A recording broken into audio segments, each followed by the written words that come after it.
साथियों, नमस्कार।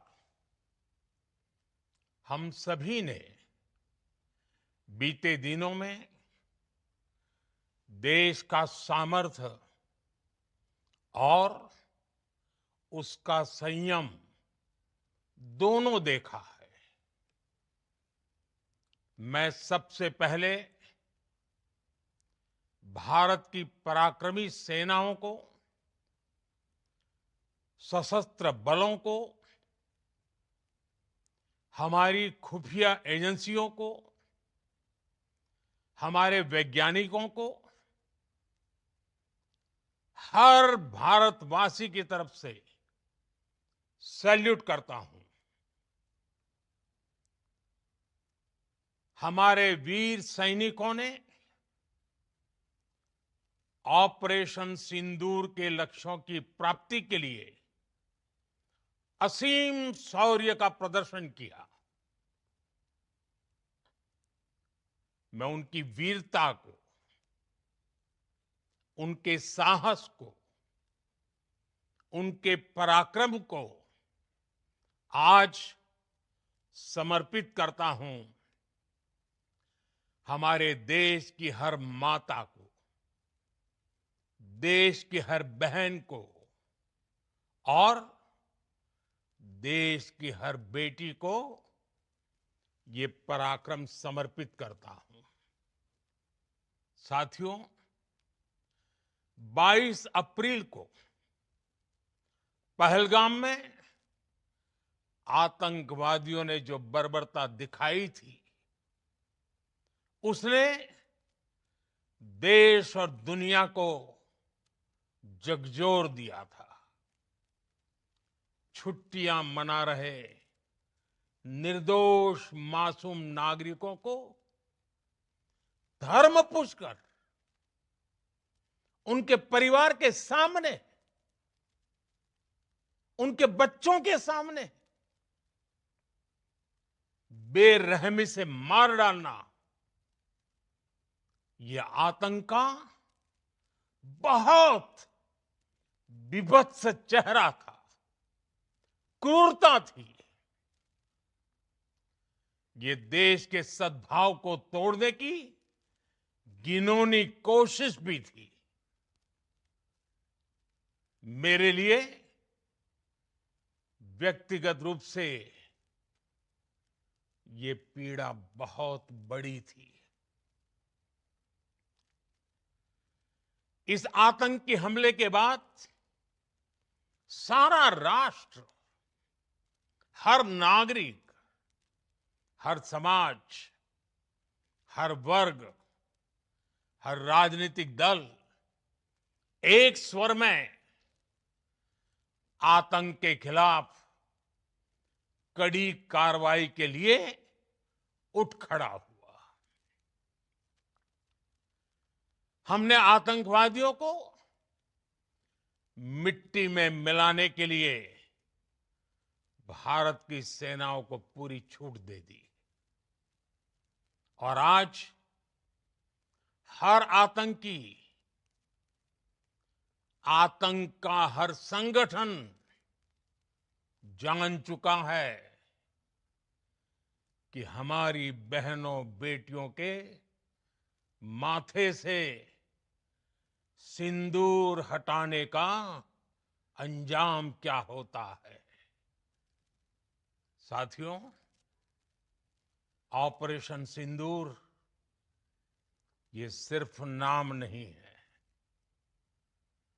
ये देश के कोटि कोटि लोगों की भावनाओं का प्रतिबिंब है। ऑपरेशन सिंदूर न्याय की अखंड प्रतिज्ञा है।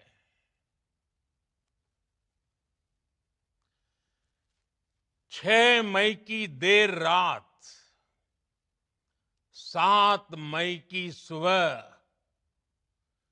पूरी दुनिया ने इस प्रतिज्ञा को परिणाम में बदलते देखा है। भारत की सेनाओं ने पाकिस्तान में आतंक के ठिकानों पर, उनके ट्रेनिंग सेंटर्स पर सटीक प्रहार किया।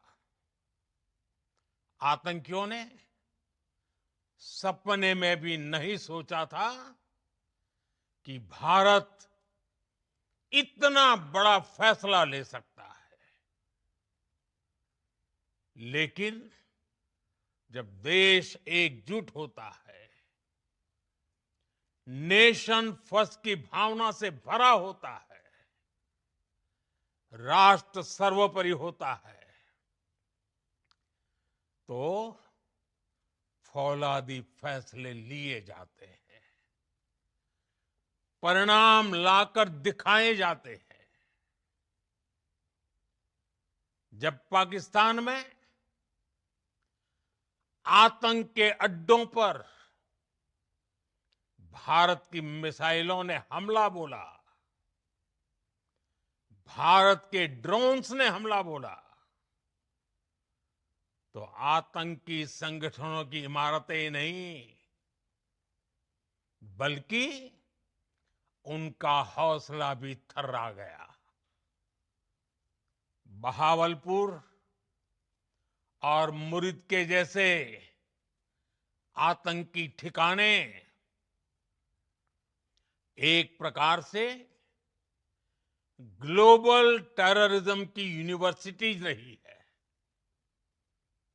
दुनिया में कहीं पर भी जो बड़े आतंकी हमले हुए हैं, चाहे 9/11 हो,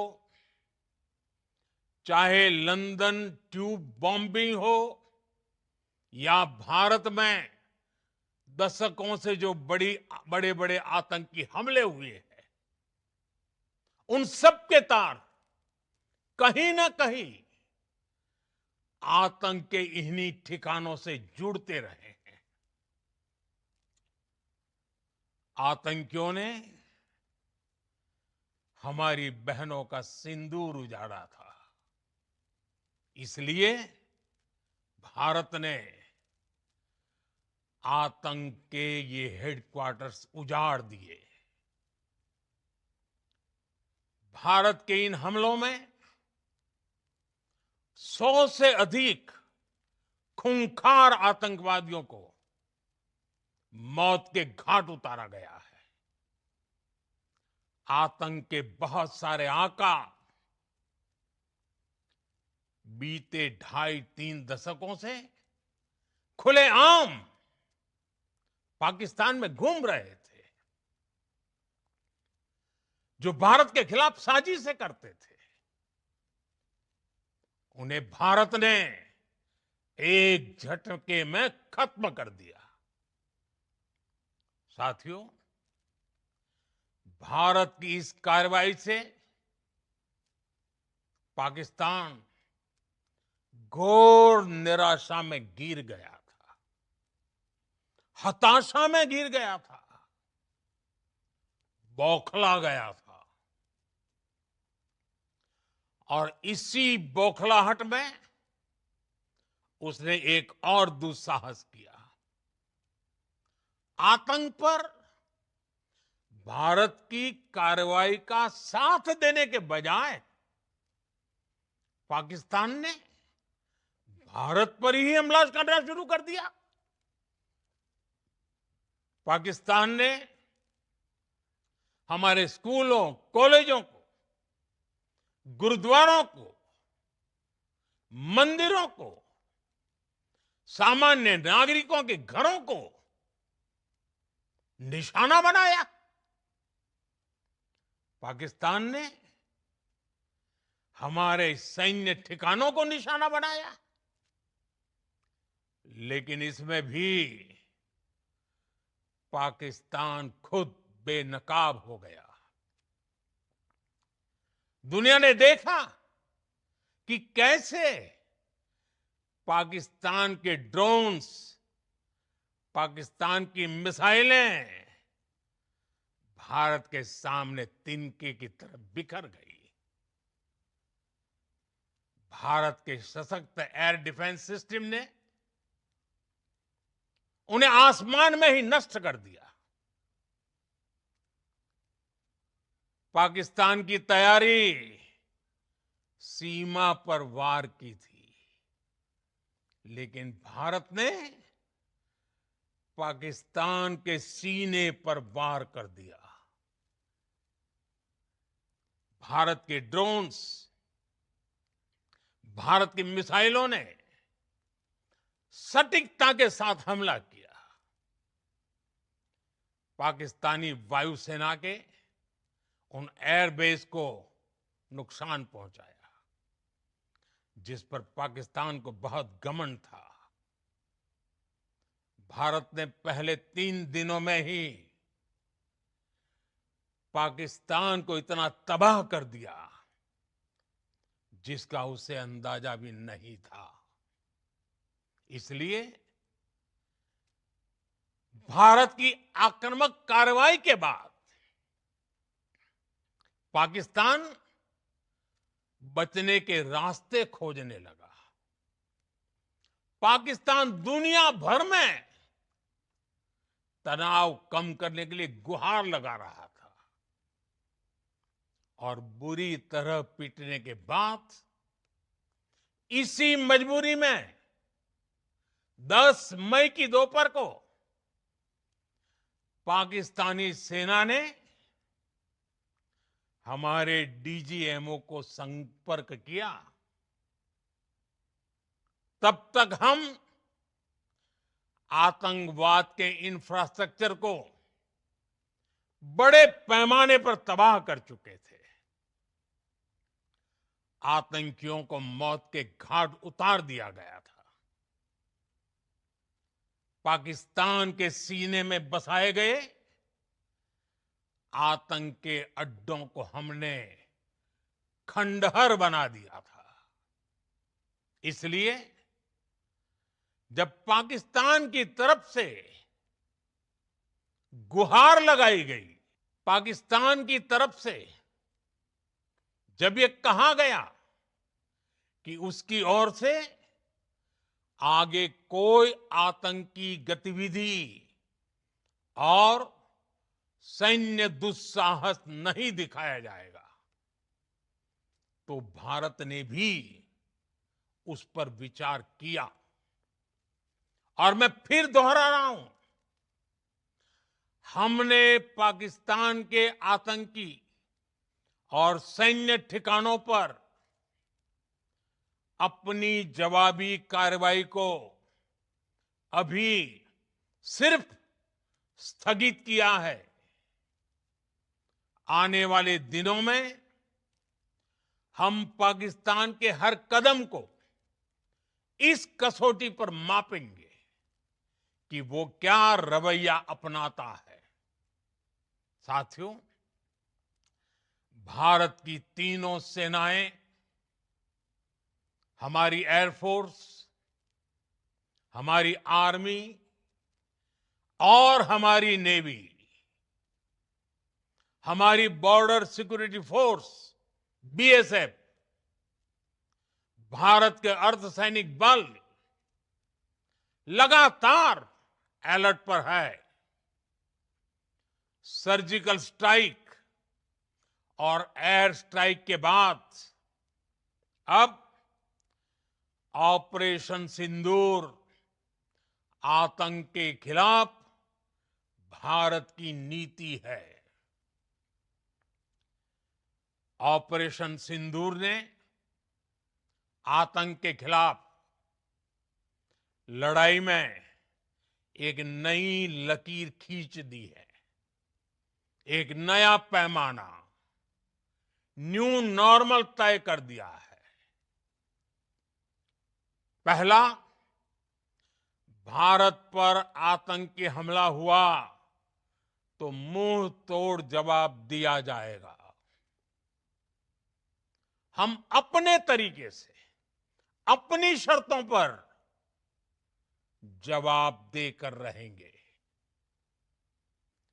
हर उस जगह जाकर कठोर कार्रवाई करेंगे जहां से आतंक की जड़ें निकलती हैं।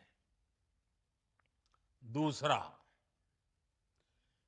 कोई भी न्यूक्लियर ब्लैकमेल भारत नहीं सहेगा। न्यूक्लियर ब्लैकमेल की आड़ में पनप रहे आतंकी ठिकानों पर भारत सटीक और निर्णायक प्रहार करेगा। तीसरा, हम आतंक की सरपरस्त सरकार और आतंक के आकाओं को अलग अलग नहीं देखेंगे। ऑपरेशन सिंदूर के दौरान दुनिया ने पाकिस्तान का वो घिनौना सच फिर देखा है, जब मारे गए आतंकियों को विदाई देने पाकिस्तानी सेना के बड़े बड़े अफसर उमड़ पड़े। स्टेट स्पॉन्सर्ड टेररिज्म का ये बहुत बड़ा सबूत है। हम भारत और अपने नागरिकों को किसी भी खतरे से बचाने के लिए लगातार निर्णायक कदम उठाते रहेंगे। साथियों, युद्ध के मैदान पर हमने हर बार पाकिस्तान को धूल चटाई है और इस बार ऑपरेशन सिंदूर ने नया आयाम जोड़ा है। हमने रेगिस्तानों और पहाड़ों में अपनी क्षमता का शानदार प्रदर्शन किया और साथ ही न्यू एज वॉरफेयर में भी अपनी श्रेष्ठता सिद्ध की। इस ऑपरेशन के दौरान हमारे मेड इन इंडिया हथियारों की प्रामाणिकता सिद्ध हुई। आज दुनिया देख रही है 21वीं सदी के वॉरफेयर में made in India defence equipments, इसका समय आ चुका है। साथियों, हर प्रकार के आतंकवाद के खिलाफ हम सभी का एकजुट रहना, हमारी एकता हमारी सबसे बड़ी शक्ति है। निश्चित तौर पर ये युग युद्ध का नहीं है, लेकिन ये युग आतंकवाद का भी नहीं है। टेररिज्म के खिलाफ जीरो टॉलरेंस, ये एक बेहतर दुनिया की गारंटी है। साथियों, पाकिस्तानी फौज, पाकिस्तान की सरकार जिस तरह आतंकवाद को खाद पानी दे रहे हैं, वो एक दिन पाकिस्तान को ही समाप्त कर देगा। पाकिस्तान को अगर बचना है तो उसे अपने टेरर इंफ्रास्ट्रक्चर का सफाया करना ही होगा। इसके अलावा शांति का कोई रास्ता नहीं है। भारत का मत एकदम स्पष्ट है। टेरर और टॉक एक साथ नहीं हो सकते। टेरर और ट्रेड एक साथ नहीं चल सकते और पानी और खून भी एक साथ नहीं बह सकता। मैं आज विश्व समुदाय को भी कहूंगा, हमारी घोषित नीति रही है अगर पाकिस्तान से बात होगी तो टेररिज्म पर ही होगी। अगर पाकिस्तान से बात होगी तो पाक ऑक्युपाइड कश्मीर पीओके उस पर ही होगी। प्रिय देशवासियों, आज बुद्ध पूर्णिमा है। भगवान बुद्ध ने हमें शांति का रास्ता दिखाया है। शांति का मार्ग भी शक्ति से होकर जाता है। मानवता शांति और समृद्धि की तरफ बढ़े,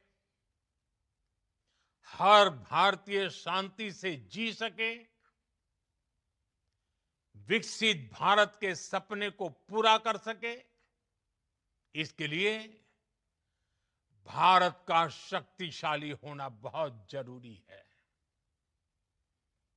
और आवश्यकता पड़ने पर इस शक्ति का इस्तेमाल भी जरूरी है। और पिछले कुछ दिनों में भारत ने यही किया है। मैं एक बार फिर भारत की सेना और सशस्त्र बलों को सैल्यूट करता हूं। हम भारतवासी के हौसले, हर भारतवासी का एकजुटता का शपथ, संकल्प, मैं उसे नमन करता हूं। बहुत बहुत धन्यवाद। भारत माता की जय। भारत माता की जय। भारत